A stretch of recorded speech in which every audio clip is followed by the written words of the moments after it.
दीदी नमस्कार। नमस्कार अभिषेक नमस्कार। तिवारी। अभिषेक भैया प्रणाम। प्रणाम प्रणाम। अभी हमारे फिर साथ जितने भी लोग अभी जुड़े हैं उन सभी का आज के इस चतुर्थ सत्र में हम हार्दिक अभिनंदन एवं स्वागत करते हैं। जैसा कि आप सभी को विदित है, वोट फॉर नेशन की श्रृंखला में आज लगातार हम चौथी बार आपके समक्ष हैं और आज ये हम सबका परम सौभाग्य है कि आज की इस कड़ी में हमारे साथ आदरणीय श्री चंपत राय जी जुड़ेंगे और हमें उनका मार्गदर्शन उनका पाते ही प्राप्त होगा। श्री चंपत राय जी महासचिव हैं श्री राम जन्मभूमि तीर्थ क्षेत्र न्यास के, और शायद हम में से कोई भी ऐसा नहीं है जो उनसे परिचित ना हो या उनके कार्यों से परिचित ना हो। और मैं दोबारा इस बात पे एम्फेसाइज करूंगी, आप लोगों से कहूंगी कि ये हम सबका परम सौभाग्य है कि आज हम उन्हें साक्षात इस प्रकार से इस आभासी पटल के माध्यम से सुन सकेंगे और उनका मार्गदर्शन प्राप्त कर सकेंगे। हमारे बीच में जैसा कि हम देख सकते हैं आदरणीय रीता मित्तल जी भी उपस्थित है। रीता मित्तल दी, हम आपका हार्दिक अभिनंदन एवं स्वागत करते हैं।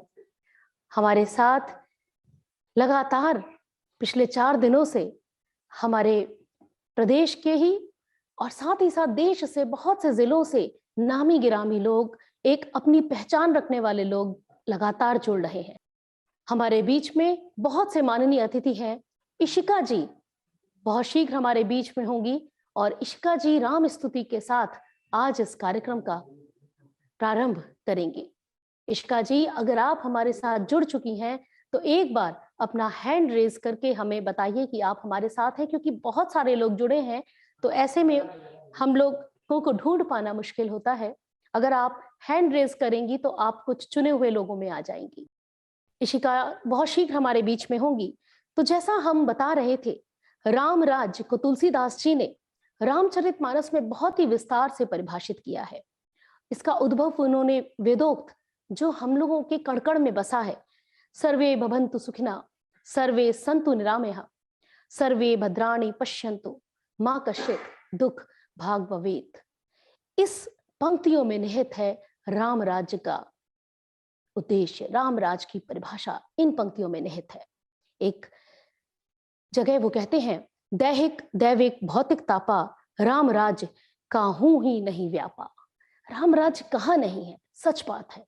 राम राज्य कण कण में व्याप्त है और उस राम राज्य को वोट फॉर नेशन इस मुहिम के तहत आज हम उस पर विस्तार से चर्चा करेंगे कि किस प्रकार अपने मत का प्रयोग करके, किस प्रकार अपने इस बहुमूल्य कर्तव्य को निभाकर हम अपने समाज में, अपने देश में एक ऐसे राम राज्य की स्थापना करते हैं जो हमारी परिकल्पना में विद्यमान है। कहते हैं आप किसी भी रूप में ईश्वर को पूजते हैं तो आप अपनी आस्था, अपने विश्वास को प्रकट करते हैं, क्योंकि ईश्वर क्या है? ईश्वर क्या है? ईश्वर क्या है? एक शक्ति है। ईश्वर क्या है? एक भक्ति है। ईश्वर ही दीनों का सहारा, ईश्वर ही तो पालनहारा। ईश्वर से संसार ये सारा, ईश्वर से जग में उजियारा, ईश्वर देता हमें आसरा, ईश्वर ही है सबका सहारा, ईश्वर को है हर कोई प्यारा। इस ईश्वर को हर कोई प्यारा है। हम चाहे उसे किसी भी रूप में पूजें, किसी भी तरह, किसी भी कोई भी हमारी मान्यता हो, अगर हम ईश्वर को पूजते हैं, हमारी आस्था विश्वास उनसे जुड़ी है, तो हम कभी कुछ गलत नहीं करेंगे। और जब हम कुछ गलत नहीं करेंगे तो समाज में राम राज्य स्थापित होगा। हम जैसा कि देख सकते हैं कि हमारे बीच में रीता मित्तल जी हैं, तो रीता मित्तल दी से हम आग्रह करेंगे कि कृपया अपने आप को अनम्यूट करके अपना कुछ आशीर्वचन हमें देना चाहे तो ये हमारा सौभाग्य होगा। रीता दी। सबसे पहले तो मैं अभी माननीय चंपत राय जी आने वाले हैं हम लोग के बीच में, प्रणाम करती हूँ, नमन करती हूँ। और राखी जी जो प्रोग्राम की शुरुआत कर रही हैं आप वोट फॉर नेशन के लिए, वाकई में ये बहुत जरूरी है, क्योंकि मतदान सबसे जरूरी है। अगर हमारा मत नहीं पड़ेगा, वोट नहीं पड़ेगा, तो हम लोगों का जो राम राज्य की सपना है, जो हमारे मोदी जी का है कि विश्व गुरु बनाना है, तभी सफल होगा। तो मेरी सभी से ये कहना है कि जितने लोग हमारे साथ में बैठे हुए सब अपने घर से अपनी महिलाओं को, जो हमारे वोटर है, जैसे हमने आपको बताना चाहेंगे कि 20% हमारा युवा वोटर जो है, जो पहली बार वोट देगा, तो सबसे पहले हम लोगों को उसको प्रेरित करना है कि वो वोट अवश्य डाले। वोट अगर डालेगा वो, तभी हमारा राम राज का सपना पूरा होगा।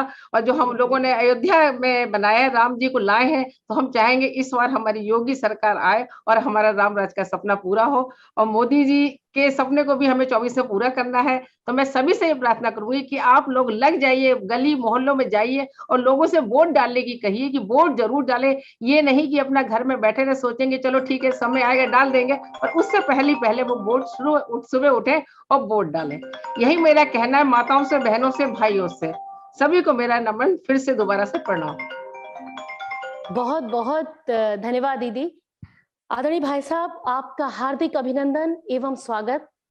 मैं राखी अग्रवाल, हमारी पूरी टीम, संजय जी भैया जो इस पूरे वोट फॉर नेशन की परिकल्पना लेकर आए हैं और इसका निर्देशन कर रहे हैं, उनकी तरफ से, और हमारी टीम के सभी सदस्य शोभित श्रीवास्तव जी, अक्षय प्रताप सिंह जी, मोहम्मद अतहर रजा जी, अनुज जी और अभिषेक जी, सबकी तरफ से आपका हार्दिक अभिनंदन एवं स्वागत करते हैं।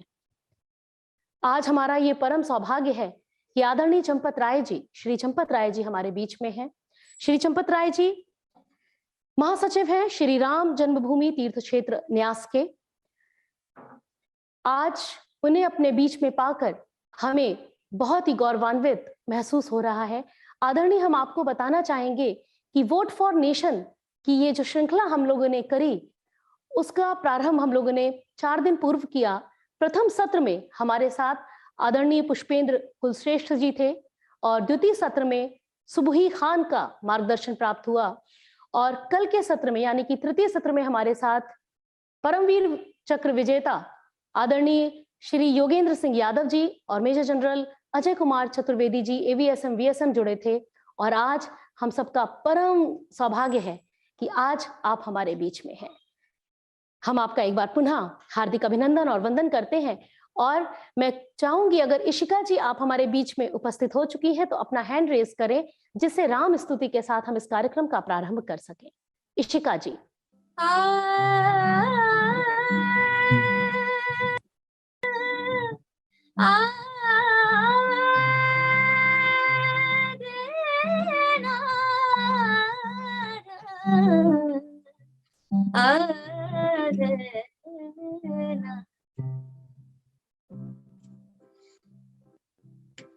भक्ति शक्ति से समाहित हो युक्ति, भय क्रोध मोह से मिल जाए।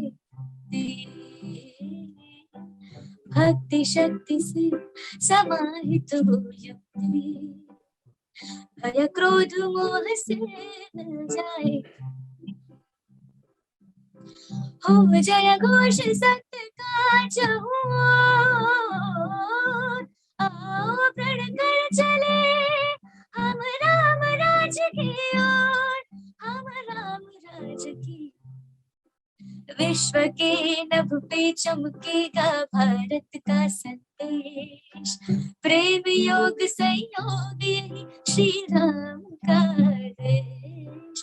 विश्व के नभ पे चमकेगा भारत का संदेश, प्रेम योग संयोग यही श्री राम का देश। हो जय घोष सत्य का चहुओर,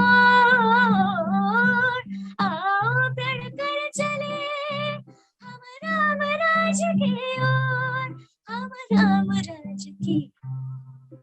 सुगठित समरसता से सुसज्जित हो शासन, विचारों मनोभाव में हो अनुशासन।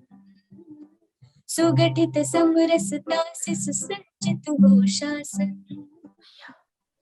विचारों मनोभाव में हो अनुशासन। काशी विश्वनाथ सा हो राष्ट्र का और छोर, आओ प्रण कर चले हम राम राज की, आओ प्रण कर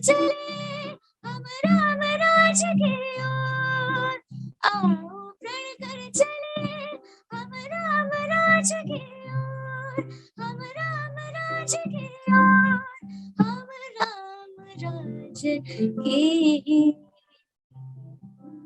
ओर। जय मातृभूमि। बहुत सुंदर ऋषिका। आओ चले राम राज्य की ओर। Thank you. सच में आवश्यकता है, वर्तमान की आवश्यकता है राम राज्य की। अब बहुत देर ना करते हुए हमारे साथ आदरणीय संजय भाई साहब जी जुड़ चुके हैं। तो संजय भाई साहब, मैं एक बार परिचय करा देता हूँ। पिछले लगभग 4 ऐसे आभासी माध्यम से, कार्यक्रमों के माध्यम से, और समाज में जन जागरण हो और मतदान के लिए लोग प्रेरित हों, इस नाते हमने ऐसे 4 दिनों तक कार्यक्रम चलाया। आज 5वें दिन हमारे सबके बीच में और आदरणीय माननीय चंपत राय जी हैं। आप महासचिव हैं राम जन्मभूमि तीर्थ क्षेत्र में जो राम मंदिर का निर्माण हो रहा है, इसलिए अति विलंब ना करते हुए मैं भाई साहब से आग्रह करूंगा कि राम राज्य की कल्पना क्या है, हम एक बार और आप सबको स्पष्ट कर दें, क्योंकि हमारे साथ जुड़े हुए जितने भी लोग हैं, हम सब सामाजिक कार्यकर्ता होने के नाते, इस भारत के नागरिक होने के नाते, हम सबका अपना एक नैतिक कर्तव्य भी है, और दूसरा संविधान ने हमको और अधिकार भी दिया है कि हम अपना मत अपनी स्वेच्छा के अनुसार दे सकें। इसलिए इस प्लेटफॉर्म से हम किसी भी प्रकार से किसी पार्टी या किसी दल के लिए हम प्रचार नहीं कर रहे, हम सिर्फ अपना मत और सोच समझ करके राष्ट्र के हित में देने के लिए आह्वान कर रहे हैं। तो आज भाई साहब से हमारा जो आग्रह है कि राम राज्य यानी क्या, और मत देते समय हमें किन किन चीजों पर विचार करना चाहिए, और मतदान से राम राज्य की ओर, इस विषय पर हम सबका आज भाई साहब मार्गदर्शन करेंगे। आदरणीय भाई साहब, आप सभी को मैं अपना प्रणाम निवेदन करता हूं। क्या मेरी आवाज आप सबको सुनाई पड़ रही है? जी भाई साहब। जी भाई साहब। तो मुझे बहुत अच्छा लगा आपका विषय पढ़कर, राष्ट्र के लिए मतदान। बाद में लिख दिया है अपने राम राज्य के लिए मतदान। मैं पहली लाइन पर ही अपने को केंद्रित करूंगा।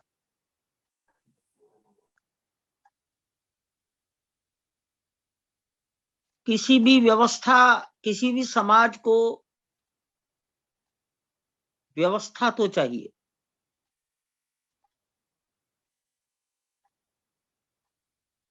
परिवार है, वहां भी एक व्यवस्था चाहिए। छोटा हो बड़ा हो, अगर कोई संस्था है वहां एक व्यवस्था चाहिए।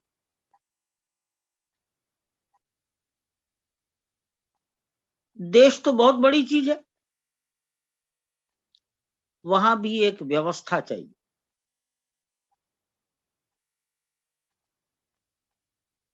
किसी काल में देश की व्यवस्था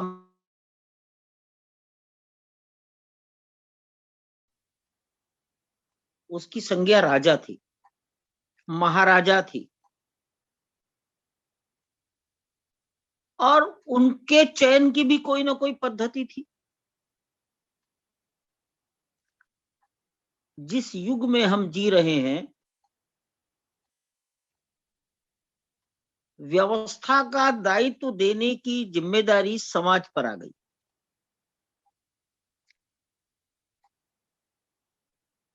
एक शब्द हमारे यहाँ बहुत दिनों से प्रचलित है, पंचायत। आज भी चलता है कि समाज के 5 व्यक्ति,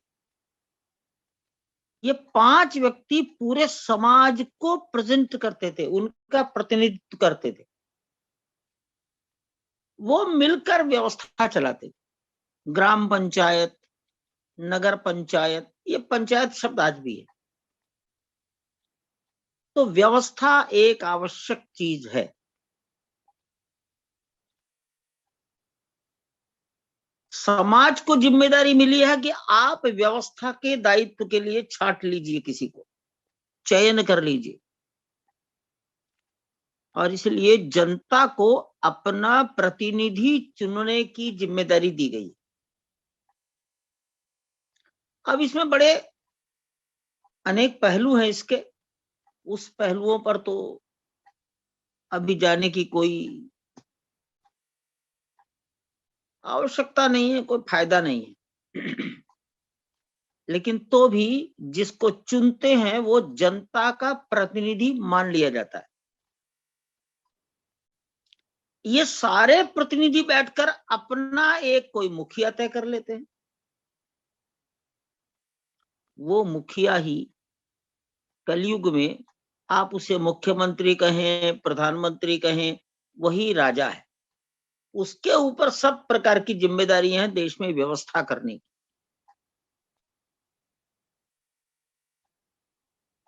बहुत दिनों से देश में मैंने सुना है, शब्द चलता है, राजा कालस्य कारणम।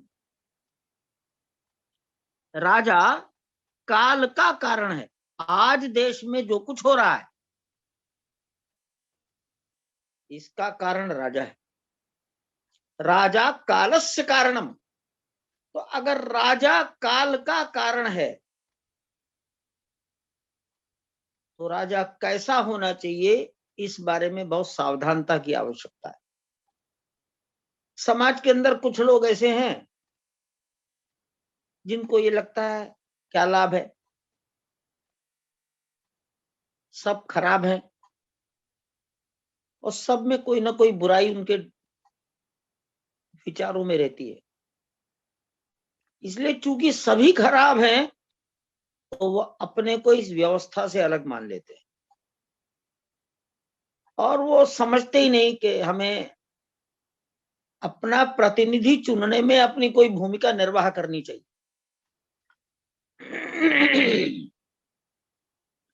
लेकिन हम अपने देश का इतिहास देखें तो महाभारत में, मैंने कहीं पढ़ा है, महाभारत के जानकार लोग होंगे वो बता देंगे, आप लोगों में से तो पढ़ते ही होंगे बहुत सारे लोग। तो महाभारत में राजा वेन का वर्णन आता है। ऐसा कहते हैं कि वेन समाज को दुखी करने लगा, या यूं कहो वेन के कारण से समाज में अव्यवस्था फैल गई, समाज दुखी रहने लगा। तो उस काल में जो समाज का गैर राजनीतिक नेतृत्व था उनको कहा गया है ऋषि मुनि। और नगरों से दूर रहकर अपने सामाजिक आध्यात्मिक कामों में व्यस्त रहते थे। ऐसे ऋषि मुनि इकट्ठे हुए समाज के दुख दर्दों को अनुभव किया, और महाभारत में शायद ऐसा लिखा है कि इन ऋषि मुनियों ने वेन को समाप्त किया। वहां उसको मार दिया, उसे उसकी हत्या की, क्या शब्द मालूम नहीं मुझे, लेकिन वेन को समाप्त किया। अब व्यवस्था तो देनी होगी, तो उन ऋषि मुनियों ने वेन के किसी अंग में से ही मांस का पिंड निकालकर और अपनी तपस्या के बल पर प्राण दिए, और जो आकृति बनी उसको देश की व्यवस्था संभालने के लिए काम सौंपा। कहते हैं उसने बहुत अच्छी व्यवस्था संभाली। अब ये ऋषि मुनि, ऐसा वर्णन तो नहीं आता है कि नहीं नहीं नहीं हमारा कोई मतलब नहीं है, राजा वेन कैसा है, हम तो जंगल में रहते उन्होंने समाज के दुख दर्द को दूर करने का काम किया, उस समय जो व्यवस्था है उसके अनुसार किया। चाणक्य के बारे में सबने पढ़ा है। चाणक्य का क्या मतलब था? चाणक्य तो बिल्कुल जंगल में रहने वाला, लेकिन समाज राजा नंद के कारण कष्ट में है, इस राज्य सत्ता को समाप्त करना होगा। उन्होंने पहले ये भी सोच लिया कि लाएंगे किसको। तो चाणक्य ने एक बालक को विकसित किया, नंद वंश का को समाप्त किया, उसका नाश किया, और इस बालक को व्यवस्था का जिम्मेदारी सौंपी। ये नया है। तो चाणक्य ने उसी नंद वंश के मंत्री को इस नए राजा का मंत्री बनाया, खुद नहीं बने, और खुद वो अलग थलग ही रहे। शायद हम लोग महाभारत काल के ऋषि मुनियों की श्रेणी में भी नहीं आते, हम में से कोई चाणक्य की श्रेणी में भी नहीं है। औरंगजेब के काल में औरंगजेब के अत्याचारों से समाज दुखी था, तो संत महात्माओं ने जगह जगह अपने अपने ढंग से उस आक्रमण का प्रतिकार करने की कोशिश की। यह समाज का मन जिंदा रखने के लिए काम किया। इन्हीं तमाम श्रेष्ठ लोगों में महाराष्ट्र में एक रामदास नाम का व्यक्ति मिलता है, जिसने कुछ विशिष्ट प्रकार के मंत्रों का बारंबार बारंबार पारायण करके शक्ति प्राप्त की, और अपनी शक्ति से उसने एक छोटे से बालक को औरंगजेब से लड़ने की शक्ति ट्रांसफर कर दी। इसी का नाम शिवाजी है ना। रामदास तो लंगोटी पहनकर निर्वस्त्र ही रहते थे, वो तो दिगंबरी थे, लेकिन समाज के दुख दर्द को दूर करने का विचार उनके हृदय में आया। ये मन तो चलायमान है, मन का विचार तो उड़ सकता है। तो ये महाभारत काल के ऋषि मुनि, एक काल का चाणक्य और दूसरे काल के समर्थ गुरु रामदास, इन्होंने कभी भी राज्य सत्ता से अपना संबंध नहीं रखा, लेकिन शासन ठीक चले, जनताओं को सुख सुविधा मिले, जनता का जीवन निर्भय रहे, किसी भी प्रकार का अन्याय, अभाव, अकाल, अज्ञान ये समाज में न रहे, ऐसा राजा का दायित्व। राजा का काम ही है रक्षा करना। अन्याय से रक्षा राजा का दायित्व। देश में अभाव और अकाल पड़ गया है, राजा को उससे व्यवस्था देनी होगी। समाज में अज्ञान फैल गया है, राजा को व्यवस्था। तो अन्याय से, अभाव से, अज्ञान से, इसलिए कहा गया है राजा कालस्य कारणम। तो ये राजा का दायित्व इतने महत्व का दायित्व है। लोकतंत्र ने ऐसे राजा को चुनने की जिम्मेदारी हमको दी।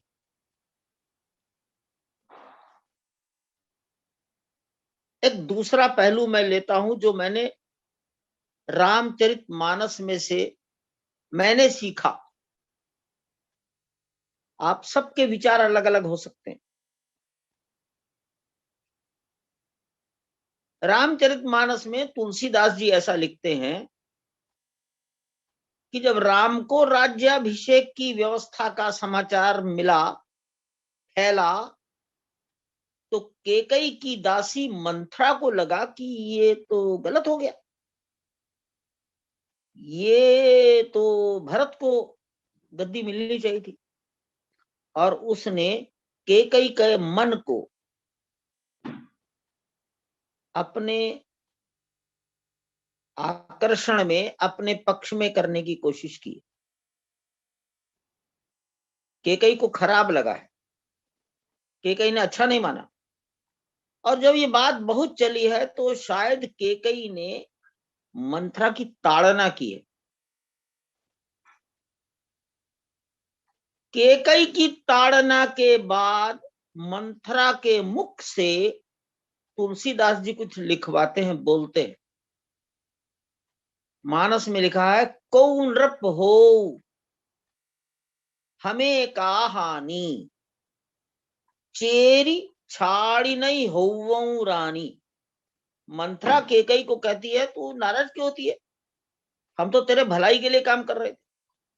राजा कोई बने, मुझे क्या हानि लाभ है, मैं तो तेरी दासी हूं, दासी ही रहूंगी, रानी नहीं बनूंगी। ऐसा विचार भी तुलसीदास जी के इन वाक्यों के कारण किसी के मन में आ सकता है। अरे हम तो ऐसे कैसे ही हैं, ये पान की दुकान चलाते हैं, पान की दुकान चलाएंगे, हमारी जिंदगी तो क्लरिकल जॉब में कट जाएगी, हमें तो इतनी तनख्वाह मिलनी है, इससे ज्यादा कुछ मिलना ही नहीं है। अलग अलग प्रकार के तर्क देकर तुलसीदास के इन वाक्यों के आधार पर अपने को इस लोकतंत्र के समर से दूर रखने की चेष्टा कर सकते हैं कुछ लोग। मैं ऐसा सोचता हूं, ये वाक्य मंथरा के मुख से तुलसीदास लिखा रहे हैं, और मंथरा दासी है। मैं कार्यकर्ताओं में जब बात करता हूं तो कहता हूं कि ये दास्य वृत्ति का विचार है। ये जनता रोज भारत माता की जय बोलती है, वंदे मातरम कहती है, तो जब हमने भारत माता की जय शब्द का प्रयोग कर दिया तो इस धरती को हमने अपनी मां मान लिया, तो नेचुरली हम इस धरती के पुत्र हो गए। बंकिम चंद्र चट्टोपाध्याय वंदे मातरम, वो कौन है मां जिसकी वंदना कर रहे हैं? जन्मदात्री मां की वंदना नहीं कर रहे हैं, जन्मदात्री मां का भी पालन पोषण करने वाली ये धरती, जिस धरती को बंकिम चंद्र चट्टोपाध्याय ने दुर्गा, कमला और विद्यादायिनी तीनों उदाहरण दिए, तीनों संज्ञाएं दी हैं, तो उन्होंने भी इस धरती को वंदे मातरम।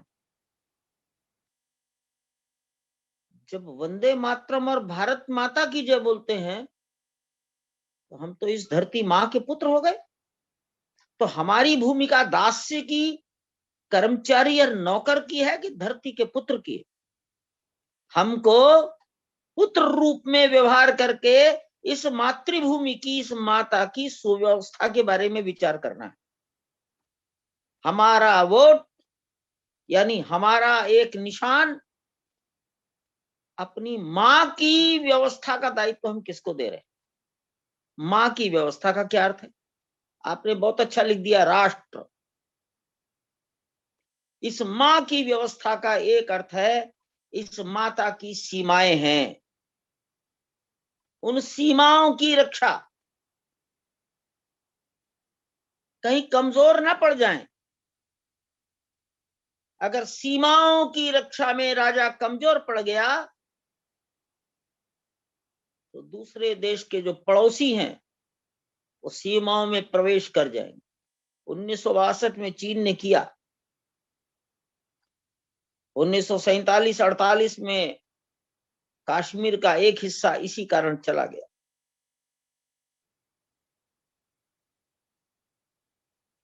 1965 में कोशिश की गई, राजा ठीक थे, तो वो पड़ोसी देश का प्रयास फेल हो गया, विफल हो गया। कारगिल क्या है?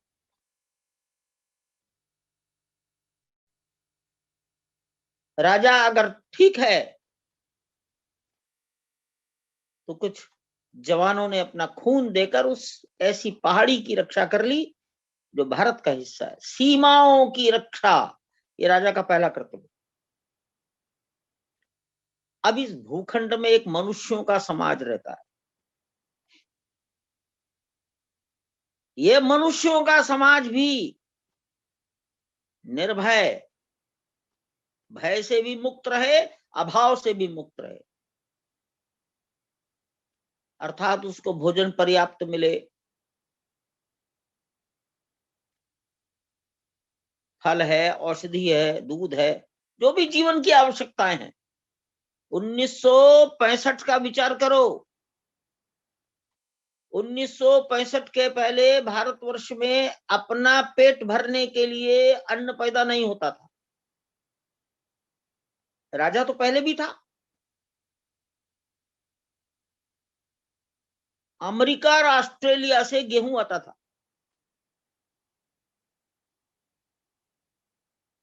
वो गेहूं सरकार अपने नियंत्रण के आधार पर बंटवाती थी, उससे भोजन होता था।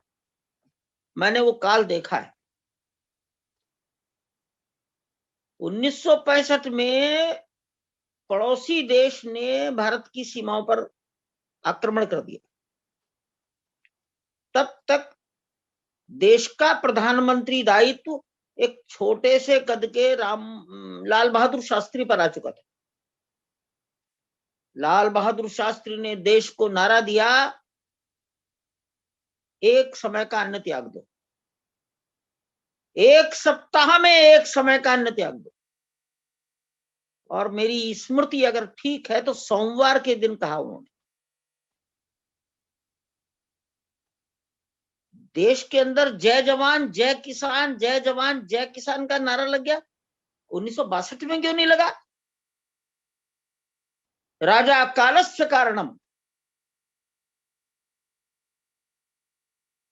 1962 में भी एक देश का प्रधानमंत्री था, उसकी सारी दुनिया में धाक थी, लेकिन वो जय जवान जय किसान का संदेश दुनिया भारत को नहीं दे सकता।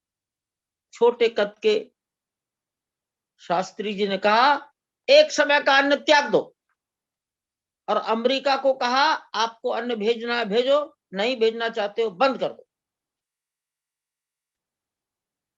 सारे देश का चिंतन ही बदल गया। कृषि विश्वविद्यालयों ने अधिक अन्न उपजाने के लिए नए नए तरीके खोज लिए। भारत पराधीनता से बाहर आ गया, स्वाधीन हो गया अन्न के मामले में, राजा कालस्य कारण। इसलिए राजा किसको चुनना? राजा किसको चुनना? एक विचार ये था 1962 में, पार्लियामेंट के अंदर विचार है कि चीन ने भारत की कुछ भूमि को हड़प लिया है। कोई खास बात नहीं, वहां तो घास का तिनका भी पैदा नहीं होता। अगर घास के तिनके को आधार मानकर भूमि की रक्षा करेंगे तो 1998 का कारगिल तो बेकार था, वहां भी घास का तिनका पैदा नहीं होता।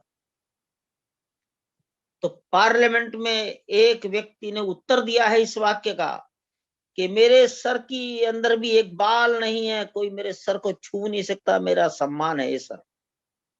राजा कालस्य कारण राजा बदल गया तो 62 से 65 में देश अनाज में आत्मनिर्भर होने लगा।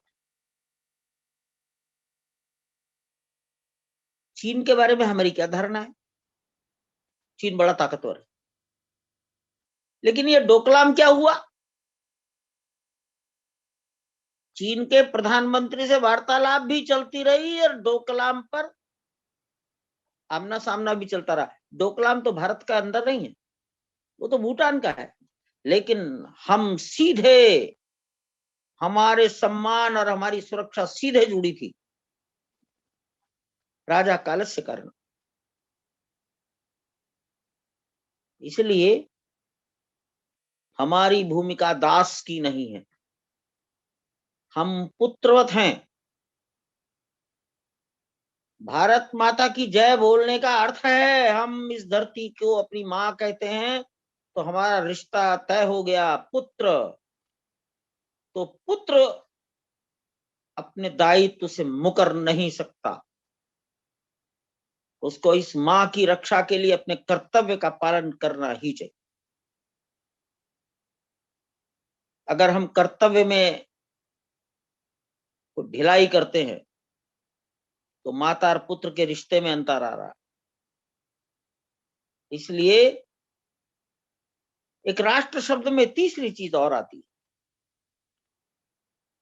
भूखंड। भूखंड पर रहने वाला मनुष्यों का ये समूह, समुदाय, अरे लाखों करोड़ों वर्षों से, न जाने कितनी शताब्दियों से, जनरेशन से ये समुदाय यहां रहता है। इसने इन पीढ़ी दर पीढ़ी से चलते आने वाले समाज ने अपने तमाम कुछ परंपराओं का विचार विकास किया है।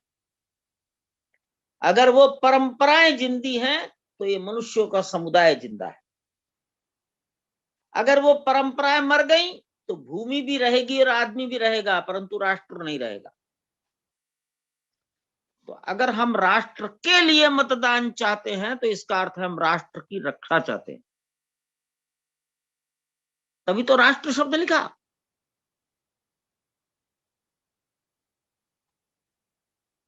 राष्ट्र तो समाज की परंपराओं से बनता है। हमारे महापुरुषों के बारे में हमारा सोचने का दृष्टिकोण क्या है?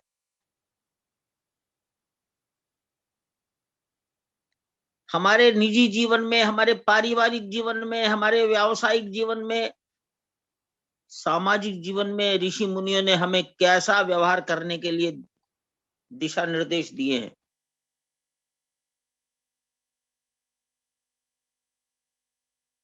अगर इन सब की रक्षा होगी तब हम कहेंगे राष्ट्र की रक्षा होगी, राष्ट्र की रक्षा होगी। मैं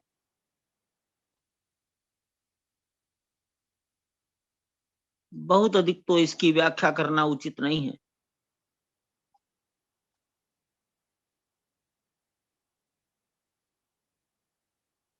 आखिर हमारे देश में, हमारे पड़ोस में ही समाज है ना, उसने क्या चीज बदली है? चेहरे मोहरे तो नहीं बदले। लाहौर और अमृतसर के वेशभूषा नहीं बदली, वाणी नहीं बदली, भाषा नहीं बदली, भोजन नहीं बदला। बदला क्या? तो केवल परंपराओं और पूर्वजों को बदला। तो परंपरा और पूर्वज को बदलते ही देश बदल गया। एक ही अंग, एक ही। जी, तो हमारे भाई साहब आदरणीय श्री चंपत राय जी बहुत शीघ्र हमारे साथ पुनः जुड़ेंगे। जैसा कि वो कह रहे थे, राजा ही काल का कारण होता है। जी, और जैसा हम देख सकते हैं आदरणीय हमारे साथ जुड़ चुके हैं, तो पुनः हम उनकी तरफ चलते हैं। आप मतदान का ट्रेंड अध्ययन करिए। मैंने कुछ अध्ययन अनायास किया है और वो अध्ययन मैंने प्रयागराज में किया है, लोकसभा के चुनाव में किया है, जिसको सिविल लाइन कहा गया। मैं प्रयागराज नाम ले रहा हूं, प्रयागराज के रहने वाले अगर कोई सुन रहे हो तो मुझे क्षमा करें, मेरी बात नोट कर लें और पुराने रिकॉर्ड टटोल लें।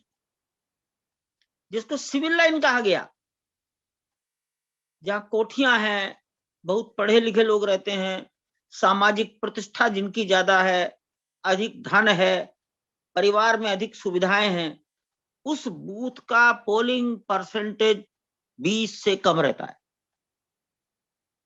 फिर ये 60 कहां से आता है?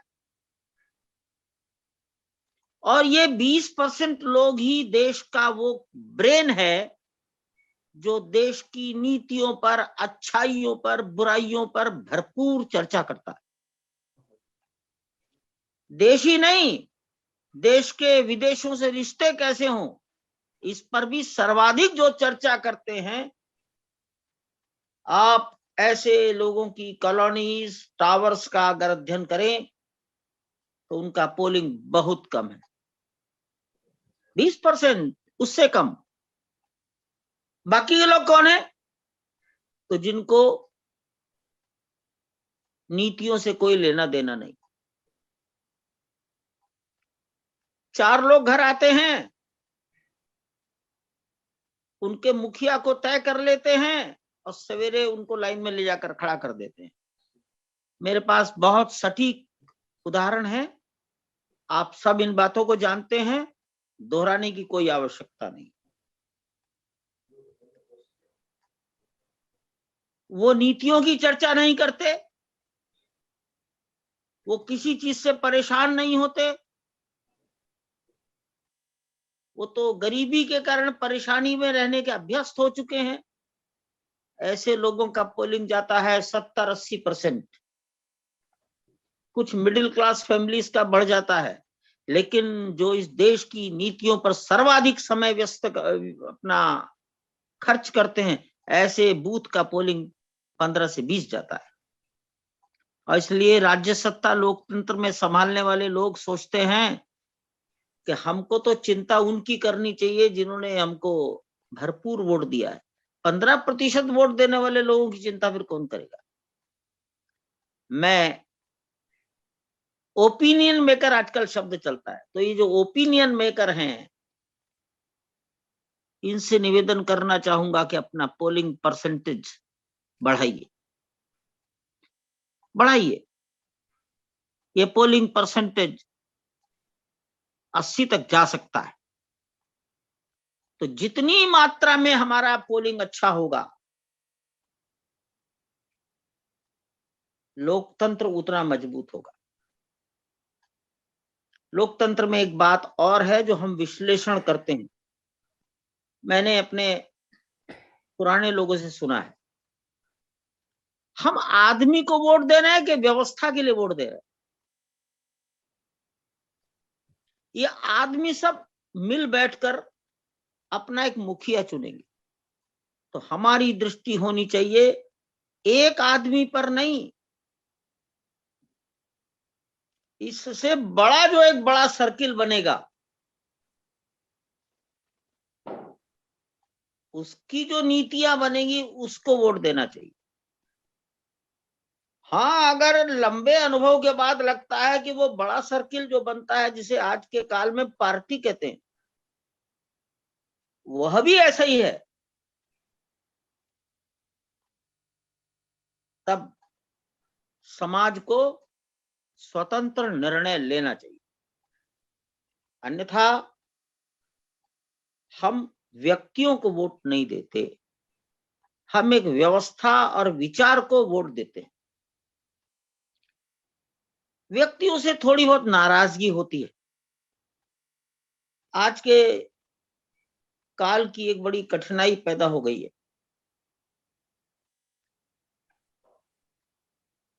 तुम क्यों नाराज हो? तो एक ने मुझे कहा, मैं इतनी बार इनके पास गया, इन्होंने मेरा लाइसेंस नहीं बनवाया। मैंने कहा ये तो काम विधायक का नहीं है, ये तो जिलाधिकारी का काम है। मेरे घर की नाली नहीं बनी, मैंने कहा ये तो नगर निगम करता है।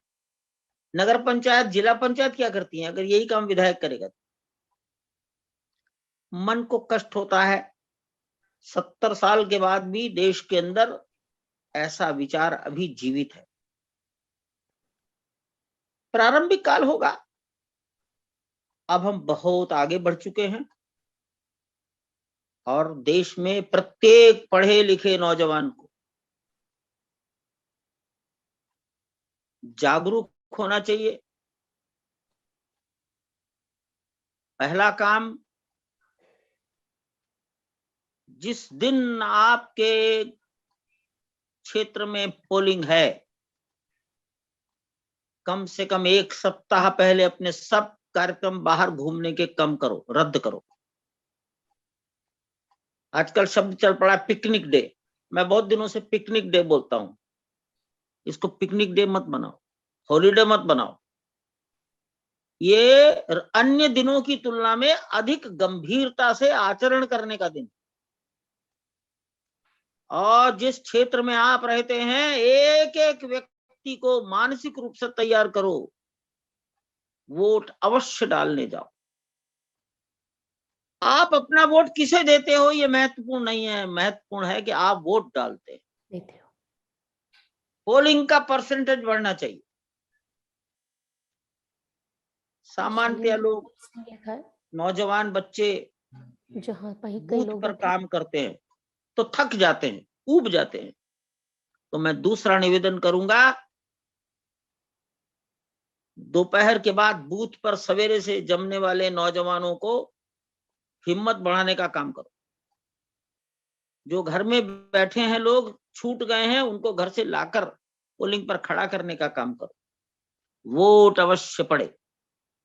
वोट अवश्य पड़ेगा। तो राजा कालस्य कारणम, राजा कालस्य कारणम, राजा ठीक होगा तो राज्य ठीक होगा, तो भय मुक्त समाज होगा, अभाव मुक्त समाज होगा, अज्ञान से बाहर निकलने के रास्ते राजा खोजेगा। इसी का नाम तो राम राज्य है। राम राज्य, इससे अलग कौन सी कल्पना है? दैहिक, दैविक, भौतिक तापा, ये कौन से ताप हैं? 3। इसलिए मैं तो राजा कालस्य कारणम, और हम एक राजा का चयन करने जा रहे हैं। तो एक पुत्र के रूप में अपना व्यवहार करें। मैं तो अपने को पुत्र मानकर ही आचरण करने की इच्छा रखता हूं। अगर मेरी बातों में कोई कठोरता लगी हो तो आप सब लोग मुझे क्षमा भी करना। मुझे तो और कुछ कहना नहीं है। धन्यवाद। राजा कालस्य कारणम, राजा ही काल का कारण होता है। आदरणीय, आपने आज एक बहुत अच्छी बात कही है कि हम सब इस धरती की संतान हैं और हमें इस धरती की संतान बनकर ही इस व्यवस्था में क्या सही है क्या गलत है उसका निर्णय लेना होगा। और अब हम इस पटल को अपने साथ जुड़े हुए अति आदरणीय हमारे जो मेहमान हैं, जैसा कि हम देख सकते हैं, आदरणीय यूके मित्तल जी, आदरणीय प्रियंका शुक्ला जी, डॉक्टर रजनीश चतुर्वेदी जी, कैप्टन सिकंदर रिजवी हमारे साथ जुड़े हुए हैं। आप सभी का हम बहुत अभिनंदन करते हैं। और साथ ही शैलेंद्र सिंह जी समूह में हमारे साथ जुड़े हैं, उनके साथ बहुत सारे लोग हैं। हम आपसे आह्वान करते हैं, अगर आपका मन में कोई सुझाव है, कोई शंका है, कोई प्रश्न है, तो आदरणीय आप लोग अपने आप को अनम्यूट करके अपना प्रश्न पटल पर रखें। और आदरणीय हमारे आज के मुख्य वक्ता श्री चंपत राय जी अपना एक तो प्रश्न शॉर्ट में हो, प्रश्न के साथ आप स्वयं उत्तर ना दें। जो चंपत जी भाई साहब से आपको प्रश्न करना है वो प्रश्न संक्षेप में हो, बहुत अपना परिचय ना देते हुए। दूसरा, समय की हमारी एक सीमा है, इस नाते हम उस समय सीमा के अंदर ही चाहेंगे कि हम सारे लोगों के प्रश्न आ जाए। आप अपना हाथ उठाइए, अभिषेक जी वहां से अनम्यूट करेंगे। मेरा छोटा सा प्रश्न के साथ साथ एक सुझाव और एक साधारण अभिवादन के साथ मैं अपनी बात रखता हूँ। केवल 2 मिनट का बस मैं समय लूंगा। सबसे पहले तो यहाँ उपस्थित आदरणीय चंपत राय जी को मेरा प्रणाम और सभी उपस्थित बंधुओं को मेरा सादर नमस्कार। बड़े विस्तार से और बड़ी गंभीरता और दृष्टांत के साथ आदरणीय चंपत राय जी ने राष्ट्र की बात और किस प्रकार इसका महत्व है राष्ट्र को निर्माण करने के लिए और मतदान करने का जो महत्व है, जिन सुंदर शब्दों में उसकी व्याख्या की और उसका उन्होंने परिचय हम सब लोगों को कराया उससे, उसके लिए कोटि कोटि धन्यवाद उनको और कोटि कोटि मैं उनका नमन करता हूँ। मुझे राम राज्य के विषय में और खास तौर से जो रामलला मंदिर अयोध्या में बन रहा है उसके विषय में मुझे 1-2 बात बस कहनी है कि ये केवल मंदिर नहीं है। हम जब भी मंदिर में जाते हैं तो हम उसको अपने साथ इस प्रकार से जोड़ते हैं कि जब हम बहुत सुखी होते हैं, बहुत खुश होते हैं, तो हम मंदिर का भ्रमण करते हैं और मंदिर में ईश्वर के साथ लड्डू लेकर जाते हैं और उसका आशीर्वाद प्राप्त करते हैं कि आपकी कृपा से हम बहुत सुखी हैं। और अगर कष्ट में होते हैं तो भी हम मंदिर में जाते हैं और हम ये आशा करते हैं कि ईश्वर हम पर कृपा करेगा और ये कष्ट हमारा दूर होगा। तो ये मंदिर जो है, इसको केवल मंदिर न समझा जाए, ये हमारे सुख दुख का साथी है। ये हमारे धर्म से भी जुड़ा है, हमारे आचरण से भी जुड़ा है, हमारे परिवार से भी जुड़ा है और संसार के और देश के और प्रदेश के कल्याण से जुड़ी हुई ये व्यवस्था है। ये उसके साथ ही जो मैंने स्वयं आदरणीय चंपत राय जी के साथ वहां मुझे देखने का मौका मिला और उनकी कृपा से मिला ये मुझे मौका, उसका निर्माण जो हो रहा है इस प्रकार का है कि ये केवल एक मंदिर स्वरूप नहीं बनेगा।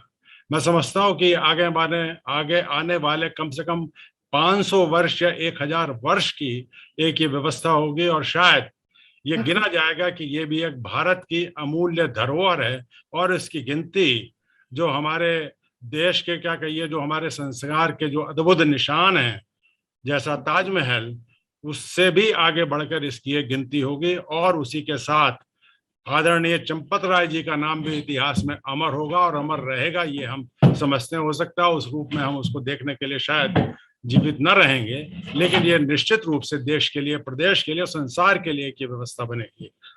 जैसा कि आदरणीय चंपत राय जी ने कहा हम लोग प्रयास समय का थोड़ा ध्यान देते हुए प्रश्न पर सिर्फ ध्यान दें। कई लोग ऐसे हैं जिन्होंने हाथ अपना बस उठाया 1 मिनट में अपनी बात खत्म कर रहा हूं मैं। आप हम लोग प्लीज अपना प्रयास कर रहे हैं कि हम लोगों को उस दिन मतदान करना है और मतदान के लिए प्रेरित करना है। समय देने के लिए बहुत बहुत धन्यवाद। प्रणाम सबको। युवाओं के कुछ प्रश्न होंगे। हमारे बीच में डॉक्टर रजनीश जी हैं, हमारे बीच में अन्य लोग जो हैं। अभिषेक जी, एक बार उनके प्रश्न, इधर शैलेश जी ने कुछ प्रश्न अपने रखे हैं।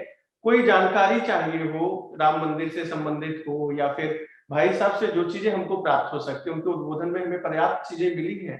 जी रजनीश जी बहुत बहुत धन्यवाद। सर्वप्रथम मैं आदरणीय चंपत राय जी भाई साहब का बहुत बहुत धन्यवाद प्रेषित करना चाहूंगा कि उन्होंने अपने इतने अच्छे विचार हम लोगों के समक्ष रखे। इस मंच से जुड़े हुए सभी लोग बहुत सौभाग्यशाली हैं कि पिछले 4 दिन से हम लोगों को बहुत ही महान विभूतियों को सुनने का अवसर प्राप्त हुआ है। तो मेरा कोई यहाँ पे प्रश्न नहीं है। माननीय चंपत राय जी भाई साहब से मेरा केवल एक अनुरोध है कि चूंकि हमारे साथ में यहाँ पे बहुत ही छात्र छात्राएं, यूथ जुड़े हुए हैं, तो हम सबके मन में एक ये विचार आता है कि राम राज्य की क्या परिकल्पना है, और आपसे अच्छा इसका जवाब कोई नहीं दे सकता है। आप कृपया हम सभी लोगों को ये बताने का अनुरोध कर रहे हैं, कृपा करें कि राम राज्य क्या है। और हम लोग सभी लोग अगर अच्छा मतदान करते हैं, अच्छे अपने प्रत्याशी को जिताते हैं, एक अच्छा नायक हम लोग लेके आते हैं, तो वो राम राज्य की स्थापना में कैसे अपना योगदान दे सकता है। आदरणीय चंपत राय जी भाई साहब, धन्यवाद। कुछ और प्रश्न एक साथ ही ले लिए जाए। शैलेश जी भाई साहब, और जो भी हाथ उठा रहे 2-3 प्रश्न आमंत्रित हो जाए। जय श्री राम भाई डॉक्टर प्रवीण जी हैं, अन्य लोग जो भी प्रश्न राष्ट्र के लिए। जय श्री राम भाई साहब, राष्ट्र के लिए मतदान विषय पर भाई साहब का उद्बोधन सुनने के बाद अब कोई प्रश्न नहीं बचा है, और भाई साहब ने वर्तमान के सर्वाधिक संवेदनशील पर जो हम लोगों का मार्गदर्शन किया, इसके लिए हम सभी अधिवक्तागण आभार व्यक्त करते हैं। धन्यवाद। जय। ठीक है, धन्यवाद। बाद में हम सब करेंगे। यहाँ से मेरा एक आग्रह है, कई ऐसे प्रश्न होंगे शायद प्रश्न जिनको करने, एक बार प्लीज प्रश्न अभिवादन हम लोग कर लेंगे। एक बार सब लोग नमस्कार कर दीजिएगा, अभिवादन सीधे पहुंच जाएगा, और समय को ध्यान देते हुए प्रश्न करिए। शरद सिंघानिया जी। हाँ, चंपत जी प्रणाम। चंपत जी, आपसे बराबर मिलना होता है। एक चीज जो आपने कहा वोट देना है, तो जो छोटे छोटे प्रलोभन में जो गलत वोट हो जाता है, उसके बारे में जरा बताएंगे। इसके कारण छोटे से लालच में लोग फंस के और वो गलत राजा चुन जाता है, वो प्लीज उसके बारे में जरा। बस, धन्यवाद। मेरा आदरणीय चंपत राय जी से आग्रह है कि जो 20% लोग अपने को समाज का बहुत बुद्धिजीवी कहते हैं, समाज की लीडरशिप का बहुत दम्भ बरते हैं, उनका वोट प्रतिशत 80% या 100% तक पहुंचे। इसमें हम सामाजिक कार्यकर्ता किस प्रकार से इस कार्य को आगे बढ़ाएं, जो ये इनका वोट प्रतिशत आगे बढ़े। हमारा मानवर से आग्रह है कि इस विषय में यदि कुछ मार्गदर्शन हो सके। सभी यहाँ पर उपस्थित दर्शक और प्रेजेंट करने वाले को मेरा जय हिंद, जय श्री राम। और मेरा प्रश्न है चंपत जी से कि आपने बोला है राजा कालस्य कारणम, मतलब किसी स्थिति विशेष का कारण वहां का राजा होता है, जहां तक मैं समझा। मैं आपसे एक प्रश्न पूछना चाहता हूं। आपने धर्म के बारे में और वोटिंग के बारे में इतने अच्छे ढंग से एक्सप्लेन किया कि सुन के मुझे बहुत खुशी हुई। तो मेरा प्रश्न यह है कि 1528 से 1947 तक प्रभु श्री राम जी के मंदिर के बारे में तो हम लोगों को देखे बहुत तकलीफ हुआ, लेकिन 1947 से स्वतंत्रता के बाद और हमारे देश के यशस्वी प्रधानमंत्री नरेंद्र दामोदर दास मोदी जी ने जो कोर्ट का ऑर्डर हुआ, उसके बाद में जो इंटरेस्ट दिखाया, तब हमें लग रहा है कि भगवान रामचंद्र जी का मंदिर अब जो बन जाएगा अच्छे ढंग से, हमें खुशी होती है और पूरा देश उसकी खुशी मना रहा है। लेकिन मैं ये पूछना चाहता हूँ चंपत जी से कि क्या आपके पास में ऐसी कोई व्यवस्था है कि जो आपने बोला राजा कालस्य कारणम, तो अगर कोई प्रॉब्लम अगर हो जाता है राजा को, तो धर्म के जो धर्म के जिम्मेदार लोग हैं, कोई ऐसी व्यवस्था है कि उसके जरिए राजा को भी समझाएं। तो वोटिंग जो हो रही है चुनाव के लिए, तो आपका हम मतदान के लिए तो हम लोग करेंगे ही, और 20% की जो बात आपने की वो भी है हमारा। तो हम सिर्फ ये पूछना चाहते हैं, छोटे में 60 में हमारा एक ही है कि आप चूंकि एक जिम्मेदार पद पर हैं चंपत राय जी, तो मैं सिर्फ मेरा ये जो चिंता का कारण ये है कि अब से तो कम से कम कुछ व्यवस्था होनी चाहिए जो हमारा राम जन्मभूमि तीर्थ बना है और जो चंपत राय जी उसमें एक जिम्मेदारी निभा रहे हैं महासचिव की, तो उसी के लिए मेरा ये है। शरद ने एक सवाल पूछा, एडवोकेट शरद सिंघानिया, कि छोटे मोटे लालच में समाज आकर वोट कास्ट कर देता है। ये एक देश की लंबे समय की दास्ता के कारण, दास्य लोगों जिन्होंने शासन किया, उन्होंने हमको कायदे कानून बना बनाकर शिक्षा से वंचित कर दिया। शिक्षा से वंचित हो गए तो जीवन यापन के साधन सीमित हो गए, गरीबी आ गई। तो गरीबी भी है, शिक्षा भी नहीं है, लंबे समय का दास्य का संस्कार है, मनुष्य का स्वाभिमान समाप्त हो गया। तो भाई जो जागरूक हैं, जो स्वाभिमानी हैं, जो शिक्षित हैं, जो किसी विषय में पराधीन नहीं है, उनका काम है ऐसे समाज को बार बार मिलकर समझाना। जैसे आप अपने अबोध बच्चे को योग्य बनाने के लिए घर में प्रयास करते हैं, वसुधैव कुटुंबकम, वो भी हमारे इस परिवार का अंग है, उसी प्रकार बारंबार उनके बीच में जाकर उन्हें समझाना पड़ेगा। ये लंबे समय का समाज का एक गैप पैदा हो गया है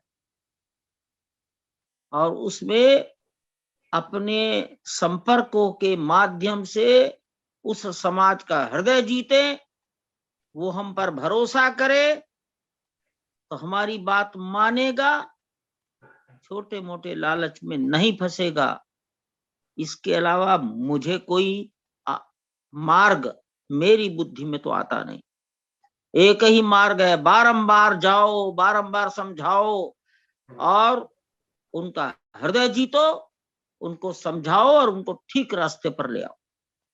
ये एक मार्ग है, दूसरा कोई मार्ग नहीं है, शॉर्टकट नहीं है, शॉर्टकट नहीं है। भाई एक ने राम राज्य की कल्पना पूछ ली है। भाई राम राज्य का पहला तो प्रारंभ कहां से होगा कि रात के अंधेरे में हमारे घर की बहू बेटी आप स्वयं रेलवे स्टेशन से निर्विघ्न निष्कंटक अपने घर चले जाएं।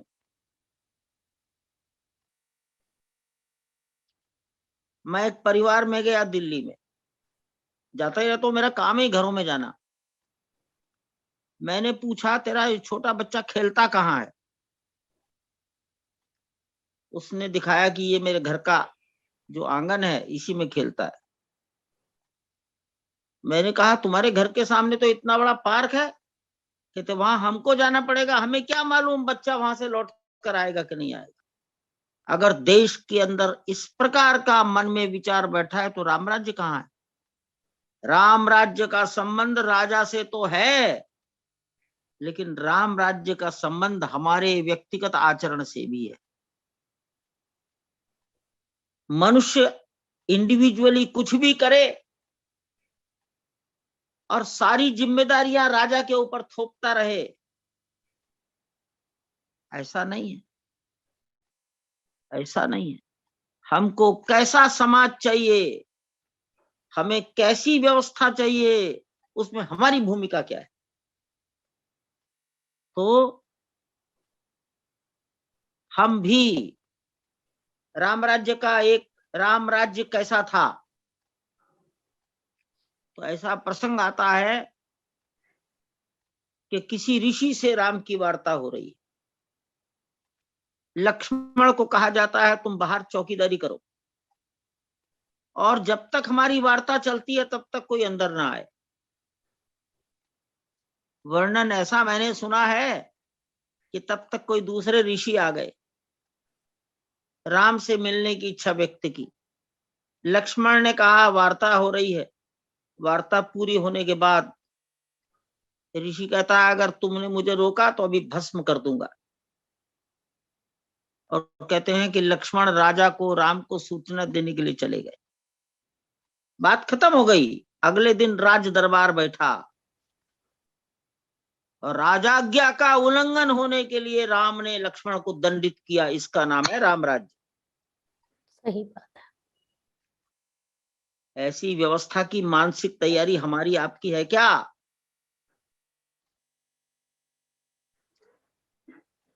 ऐसी मानसिक तैयारी हमारी आपकी नहीं है। अधिक काम करने वाले लोग पोलिंग के समय मेहनत करके खूब वोट डलवाने वाले लोग अपेक्षा करते हैं हमारे निजी काम होने चाहिए। तो जहां राम अपने भाई को राजाज्ञा उल्लंघन पर दंड दे सकता है, ऐसी मानसिकता होगी तब राम राज्य कैसा हुआ? राम राज्य राम के कारण आया कि भरत के कारण आया, ये भी सोचना चाहिए। राम ने राज्याभिषेक पर तुलसीदास ने नहीं लिखा कि राम बहुत खुश है। राम को कहते हुए दिखाया है ये कैसा राज्य है, ये कैसी व्यवस्था है। हम 4 भाई एक साथ पैदा हुए, एक साथ खेले, एक साथ पढ़े, एक साथ बड़े हुए, राजा अकेले मेरे को। ये राम के मुंह से कहलवाया।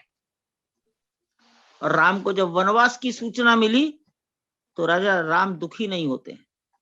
उनको राजा बनने में भी खुशी नहीं है, उनको वनवास में जाने में भी दुख नहीं है। राज्य मिला भरत को तो भरत ने कहा मेरी भी इस राज्य में रुचि नहीं है। लक्ष्मण कहते मेरी भी रुचि नहीं है। और मैं संतों महंतों से सुना है कि शत्रुघ्न ने कहा कि जब 3 भाइयों की रुचि नहीं तो मेरी भी रुचि नहीं है। वो महल के दरवाजे पर सोते थे। इस प्रकार का निष्प्रह समाज बनेगा, ऐसे मनुष्यों का समुदाय इस देश में पैदा होगा, वो राज्य राम राज्य अपने आप होगा। लेकिन कहीं ना कहीं से शुरुआत करनी है तो पहले मैं निजी रूप में ऐसा मानता हूं कि जिसके हाथ में राज्य सत्ता का नेतृत्व आवे वो व्यक्ति परम प्रामाणिक होना चाहिए। चाणक्य राज्य सत्ता के पैसे से दीपक नहीं जलाते, अपना व्यक्तिगत काम दीपक से नहीं लेते थे। ऐसी व्यवस्था, नीतियों में पारदर्शिता चाहिए। हमारी नीतियां जितनी पारदर्शी होंगी, जब 2014 में मोदी जी प्रधानमंत्री बने, आप जानते हो हम राम जन्मभूमि आंदोलन कर रहे थे। हमारे बीच में विचार चला कि पहली बार एक सरकार आई है, अपनी पुरानी मांगों को लेकर आंदोलन खड़ा ना कर दें ताकि सरकार आपस में उलझ कर खत्म हो जाए। इस सरकार को समाप्त करने में जिन जिन की रुचि है उनके तो आनंद आ जाएंगे। इस सरकार को कुछ काम करने दो, अभी तक कैसे चल रहा था इन्हें समझने दो। धीरे धीरे नीतियों में पारदर्शिता लाएं। और अगर एक बेबाक बात कहनी हो तो ये कहूंगा, ये मेरे अंदर विचार 2014 में आता था कि 50 लाख 1 करोड़ रुपया देकर मन माने स्थान पर ट्रांसफर पोस्टिंग, ये व्यवस्था अगर थी तो ये बंद होनी चाहिए। अगर ऐसी बातें हुई, नीतियों में पारदर्शिता आई, ऊपर से जब अच्छी व्यवस्थाएं होती हैं तब उसका परिणाम नीचे जाता है। परिणाम नीचे जाता है। जब सुख सुविधाओं की चिंता करनी हो तो दीनदयाल उपाध्याय कहा करते थे नीचे से करो, और समाज के अंदर कोई संदेश देना हो तो अच्छे आचरण ऊपर से प्रारंभ करो। इसके बाद बहुत सारी बातें होंगी। तो मैं तो याद करता हूं योगी आदित्यनाथ को कि इन्होंने उत्तर प्रदेश के अंदर निर्भयता का वातावरण पैदा किया। अपराध को बहुत बड़ी मात्रा में, संगठित अपराध नियंत्रित हुआ। देश में, उत्तर प्रदेश में, मैं सरकारी नियुक्तियों में बहुत रुचि नहीं रखता हूं, जो इसका अध्ययन करते हो वो बताएंगे कि योगी आदित्यनाथ जी के काल में जो भी मास स्केल पर नियुक्तियां हुई हैं उसमें ट्रांसपेरेंसी का लेवल बढ़ा है कि नहीं बढ़ा है? जी। अगर ऐसा हुआ है तो we are going in the right direction. Yogi Adityanath ji को, उनके जीवन में आपने कोई अंतर देखा क्या? अन्यथा तो प्रभुता पाई काहि मद नाही, ये शब्द चलता है, ये पूर्वजों का शब्द है। उनके वेशभूषा में कोई अंतर देखते हो क्या? 15 साल पहले भी अगर उस व्यक्ति ने कोई वाक्य बोल दिया, मुख्यमंत्री बनने के बाद भी उस वाक्य को उसने रिपीट किया, उससे हटे नहीं। वो समय के अनुसार अपनी जबान नहीं बदली उन्होंने। और वो जिस स्थान के महंत हैं, उनको राज्य सत्ता का पैसा नहीं चाहिए, तो उनके जीवन में प्रामाणिकता है, शब्दों में टिकाऊपन है, शासन सत्ता में पारदर्शिता बढ़े, इसके लिए वो उन्होंने व्यवहार किया है, समाज को निर्भयता प्रदान करने का काम किया है, और जीवन मूल्यों की रक्षा के काम उन्होंने किए हैं कि नहीं किए, इसको हम रियलाइज करें। मैं कहता हूं यही राम राज्य की ओर जाने वाले मार्ग हैं, और एक साथ एक ही कालखंड में सभी इश्यूज हल नहीं होते। समस्याओं का अंबार है इस देश में, प्रायोरिटी फिक्सेशन करना पड़ेगा। मल्टी फेलियर ऑर्गन का मरीज डॉक्टर के पास गया तो डॉक्टर तय करता है पहले क्या करना, पहले क्या करना। हमारे देश के अंदर भी समाज में समस्याओं की एक लंबी लाइन है, सूची है। राजा को तय करना होगा पहले क्या करना, उसको अचीव करना, उसके सुख आनंद की अनुभूति समाज करे। तो ये एक लंबी प्रक्रिया है, होगा, परंतु हमारी जागरूकता के आधार पर। मैं समझता हूं बहुत हो गया, बाकी तो बहुत सारे लंबे चौड़े विषय हैं, मुझे माफ किया जाए। सबको प्रणाम। भाई साहब, एक प्रश्न था कि 20% लोगों को कैसे हम घर जाओ, मतदान स्थल पीछे तक पढ़ो, पीछे पढ़ो, बार बार घर जाओ, बार बार घर जाओ, बार बार घर जाओ, बार बार घर अब हम जाओ। आदरणीय कैप्टन सिकंदर रिजवी साहब को पटल पर लेकर आ रहे हैं। कैप्टन सिकंदर रिजवी जी, बताओ, मेरा ये आकलन ठीक है कि नहीं कि इस देश में ऐसे बूथ हैं जहां का पोलिंग 20 से भी कम रहता है? अगर आप लखनऊ में रहते हो तो लखनऊ में 2-4 बूथ ऐसे हैं कि नहीं, और वो बूथ वहां कोठियों के घर हैं कि नहीं? जी, मेरा प्रयागराज का अनुभव है, मैंने बोल दिया। हम अनुरोध कर रहे हैं कैप्टन सिकंदर रिजवी साहब से। प्रणाम भाई साहब। मेरा सादर प्रणाम भाई साहब चंपत राय जी को। उनके साथ मैंने 2003 में राम मंदिर आंदोलन में अल्प समय व्यतीत किया है, और कुछ यादें भी आपके साथ हैं महाराज, मैं आपको भूल नहीं सकता हूँ, वो सादगी हमेशा मेरे साथ है। मेरा एक प्रश्न है कि जो 20% का वर्णन अभी हो रहा था, उनमें हम जाएंगे और वोट की हम उनसे अपेक्षा करेंगे, उनको जाके हम समझाएंगे, पीछे पड़ पड़ के सुबह से लेकर शाम तक जो हम कर रहे हैं। लेकिन कुछ ऐसा वर्ग है जो अल्पसंख्यक में आता है, उनके लिए हम लोग जब निकल के जा रहे हैं, उसमें एक जो मेरा भी अनुभव हुआ है, वो जो हमारे माननीय प्रधानमंत्री जी ने 3 बार तलाक का जब से मसला उन्होंने खत्म किया है, इसको कोर्ट से और इस तरह से सख्ती कर दी गई है, उससे काफी फर्क पड़ा है। और जो महिलाएं हैं, मुस्लिम महिलाएं हैं, वो पूर्णतः समर्पित है कि भारतीय जनता पार्टी को वोट करेंगे। अब कितने % करेंगे वो समय बताएगा, लेकिन हमारे पास ऐसा कोई कार्यक्रम है जो अल्पसंख्यकों को हम जा करके गांव छोटी छोटी जगहों पे जाकर के उनको तैयार करें। और अब तो समय कम है, लेकिन हम जा रहे हैं, कर रहे हैं, लेकिन ऐसा कोई लंबे समय के लिए हमें कोई कार्यक्रम है जिससे हम लोगों को प्रेरित करें कि इस सरकार के साथ जुड़ें और उनको वोट करें। ये हमारा क्वेश्चन है। आदरणीय, आप अपने आप को अनम्यूट कर ले।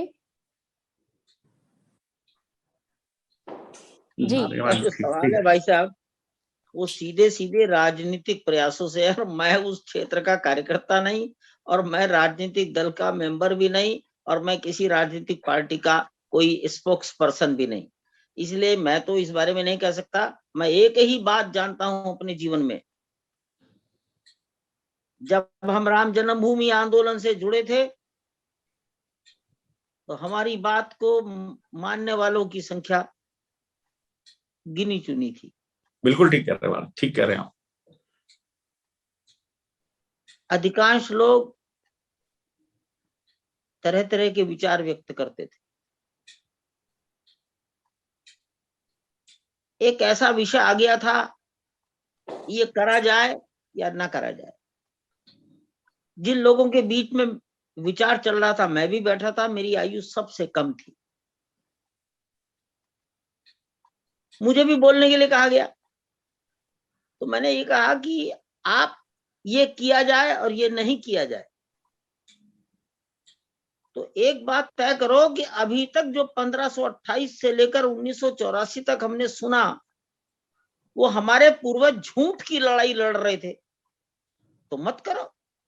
अगर वो पूर्वज सत्य की लड़ाई लड़ रहे थे तो करो, और वो किया जाए कि ना किया जाए, रास्ता खुल गया। किसी छल कपट का सहारा नहीं लिया। अटल जी की सरकार है, नीचे कल्याण सिंह की सरकार है, कोई मैनिपुलेशन नहीं किया। अटल जी भी नहीं है, कल्याण सिंह भी नहीं है, इतिहास और कागज गवाह है। मेरा विचार ये है, सही बात समाज में बोलते रहो, बोलते रहो। भगवान ने सबको विचार बुद्धि दी है, सबको दिया है। इस्लाम के अनुयायियों में भी पढ़े लिखे लोग हैं, कभी कभी मेरे से मिल जाते हैं।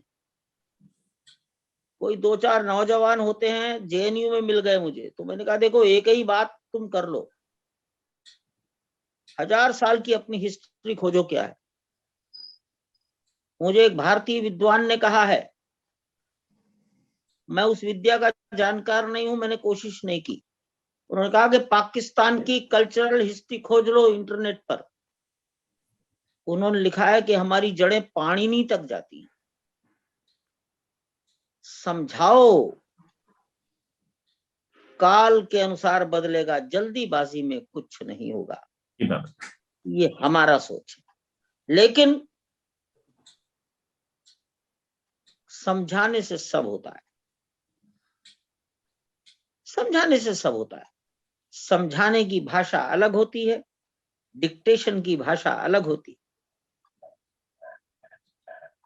समझाने से होगा। प्रणाम। जैसा कि हम देख सकते हैं, आदरणीय दिवाकर सिंह जी बहुत ही वरिष्ठ अति सम्मानित जन हमारे बीच में है। रेडमी के नाम से, अभिषेक भैया रेडमी के नाम से है, वो अपना हाथ उन्होंने उठाया हुआ है, कृपया उन्हें पटल पर लेकर आए। जी आदरणीय दिवाकर सिंह जी, अपने आप को अनम्यूट कीजिए। हेलो राखी जी, आप सुन रही हैं? मैं जी भाई साहब बिल्कुल स्पष्ट है, आप अपना प्रश्न रखिए। प्रश्न या कहें सुझाव है कि कुछ प्रचार प्रसार की कमी देखा हमने। 160 से भी लोग करीब ज्वाइन किए थे और घटते घटते 100 ही रह गए हैं। तो ये जो लोग भी सुन रहे हैं उनको चाहिए कि और इसको प्रसारित करें। और आपको मैं साधुवाद धन्यवाद देना चाहता हूँ, आप जितना प्रयास कर रही हैं। उसी संबंध में एक और बात मैं कहना चाहता हूँ कि भाई साहब चंपत राय जी को नमस्कार। उन्होंने जो 65 की लड़ाई की बात की, उस समय मैं स्वयं वायुसेना में था और उसी क्षेत्र में था। और जो लाल बहादुर शास्त्री जी ने जो काम किया वो लोगों के दिमाग में आनी चाहिए। कितना सराहनीय काम था।